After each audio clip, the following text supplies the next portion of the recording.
Good morning. It's about 10 after 8. I know this is a bit early for me to be on videotape, but it's 10 after 8 and I'm at Healy Falls. Spent the last day getting from Peterborough to Healy Falls. Last couple of days I've spent in Peterborough before my voyage down this far. Went around the museum, the Peterborough Lock Museum. It's actually not just any old lock, it's one of the grandest locks along the system. It's called a lift lock, and it rises up and down on hydraulic pistons. Quite an attraction for tourists and engineers and those that are inquisitive. I'm kind of getting a little upset that this is coming to a close. You don't know what you have until it's gone. And it's not gone yet, but it's starting to go. As I've got, I figure, a day and a half to get down to Trenton and then over to Brighton where my parents are and where the boat will be staying the winter. I don't know what it is. It's maybe the opportunity just to spend time by yourself and to do something and just reflect. So I'm going to miss that. I know it, I can feel it right now. So I'm a bit anxious. My dad's coming today too. My dad and my mom are coming. My dad's coming to spend the day on the boat, and my mother's shuttling my father here.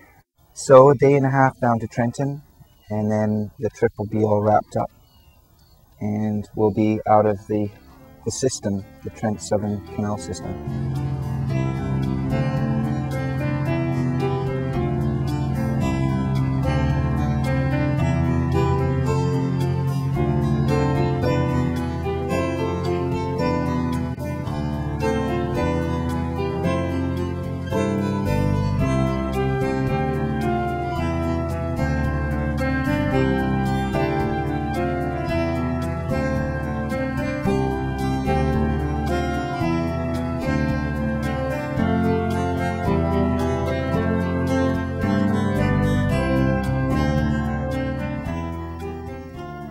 Well, this is it, the last day. We're in Glen Ross, and there's probably about 5 other locks to go through before we get down to Lake Ontario and our final destination, which is Brighton. Well, yesterday I had a visitor on board, and again today. My dad has come to spend the last couple of days with me, which has been really great. Somebody to do the dishes, somebody to look after taking on some of the stewardship of the boat, and also helping up in the lock system. Had some good conversations along the way. Found out some, heard some old family stories, which was kind of fun. And today's going to be journeying downhill, basically, down to Lake Ontario.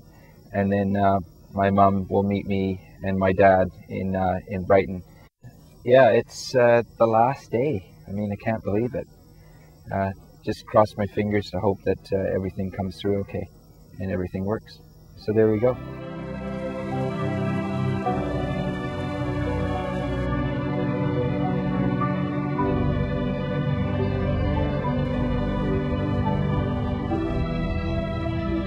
Traveling such a great distance over water, seeing Ontario from another perspective, and moving an antique craft through some rough water made this adventure unique. The satisfaction has been the ability to go into the unknown in most cases and trust my ability to achieve what I set out to do. The trip was months in planning and took 27 days to complete. In total, I traveled 1,500 kilometers, as close as I can tell, over 150 hours at the wheel. This voyage beached me, put me on the rocks, left me without steering, and gave me poison ivy. But on the flip side, I met some great people and shared some great times. It was certainly a time to reflect. What was the most challenging moment? Losing rudder control with 6-foot waves chasing me into a safe harbor, while dealing with 2 burned-out bilge pumps and only having one left to keep the boat from filling up with water. Would I do it again? You bet I would. Until then, Nina will be put up on blocks, covered with a tarp for the winter, and wait for warmer weather to ply new waters and visit distant places.